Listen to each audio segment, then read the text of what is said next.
নান্দাইল উপজেলা বিএনপি অঙ্গ সহযোগী সংগঠন কর্তৃক আয়োজিত নান্দাইল পশ্চিম অঞ্চলের বিএনপির কর্মী সমাবেশে উপস্থিত নান্দাইল বিএনপি ও অঙ্গ সহযোগী সংগঠনের নেতৃবৃন্দ এবং দূর দূরান্ত থেকে আগত বিএনপি সমর্থকবৃন্দ এবং আমাদের মা বোনেরা এবং আমাদের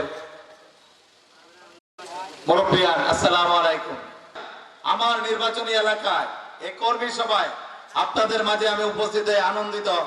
এত সুন্দর আয়োজনের জন্য নান্দাইল উপজেলা বিএনপি অঙ্গ সহযোগী সংগঠনের সকল নেতৃবৃন্দকে আমার অন্তরের অন্তঃস্থল থেকে জানাই আন্তরিক শুভেচ্ছা ও অভিনন্দন। প্রিয় নেতৃবৃন্দ, আজকে যে অন্তর্বর্তীকালীন সরকার যে জিনিস বলতেছে যে সংস্কার সংস্কার, যে সংস্কারের কথা আমাদের বিএনপি অনেক আগেই বলেছিল। BNP chairperson Begum Khaleda Zia fascist সরকারের হাসিনার রক্তচক্ষুকে অপেক্ষা করে 2017 সালে ভিশন 2030 দিয়েছেন। আমাদের নেতা তারেক রহমান 2022 সালে ভারপ্রাপ্ত চেয়ারম্যান তারেক রহমান রাষ্ট্র মেরামতের রূপরেখার 27 দফা দিয়েছেন, যা অনেকেই অবগত নন। এবং 2023 সালের জুলাইয়ের আন্দোলনরত রাজনৈতিক দলগুলোকে নিয়ে বিএনপি রাষ্ট্র মেরামতের 31 দফা সংস্কারের প্রস্তাব দিয়েছেন।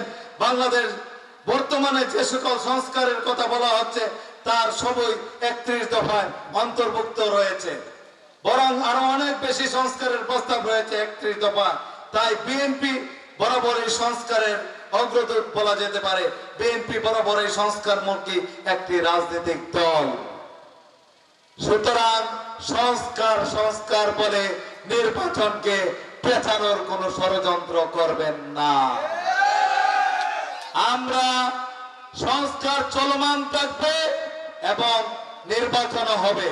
নির্বাচনের পরে যদি বাংলাদেশ জাতীয়তাবাদী দল সরকার গঠন করে সংস্কার চলমান থাকবে।